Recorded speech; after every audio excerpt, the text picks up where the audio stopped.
It is more important to find out the truth about oneself than to find out the truth of heaven and hell. Bowl of SAKI, October 26, by Hazrat Inayat Khan.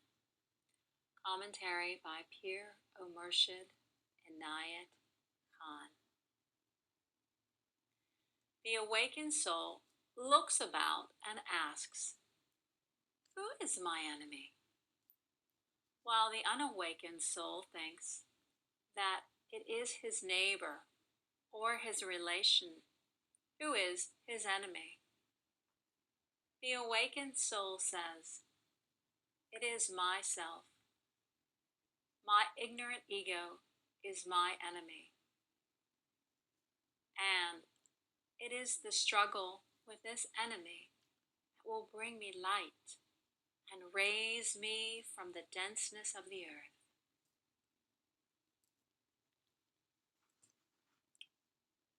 When a person really wants to find the way, it is not very far from him.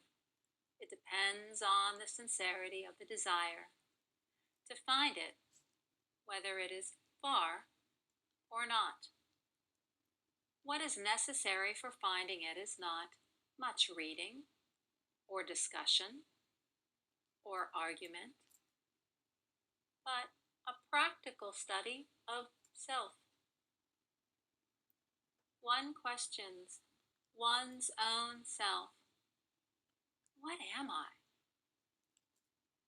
Am I a material body? Or a mind? Or something behind a mind?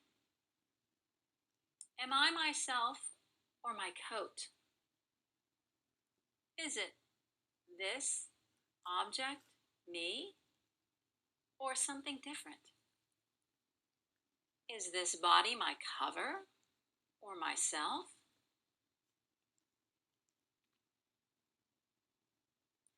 What is it then in man which says, "I," and identifies itself with what it sees? It is not our head or foot which says "I," nor is it the brain. It is something that we cannot point out, which identifies itself with all these different parts and says, "I and mine." There is one truth, the true knowledge of our being, within and without, which is the essence of all wisdom. Hazrat Ali says, "Know thyself, and thou shalt know God." The Sufi recognizes the knowledge of self as the essence of all religions. He traces it in every religion. He sees the same truth in each, and therefore he regards all as one. Hence, he can realize the saying of Jesus, "I and my Father are one." The difference between creature and creator remains on his lips, not in his soul. This is what is meant by union with God.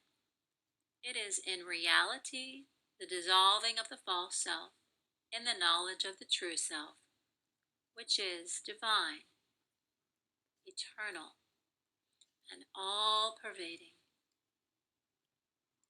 He who attaineth union with God, his very self must lose, said Amir.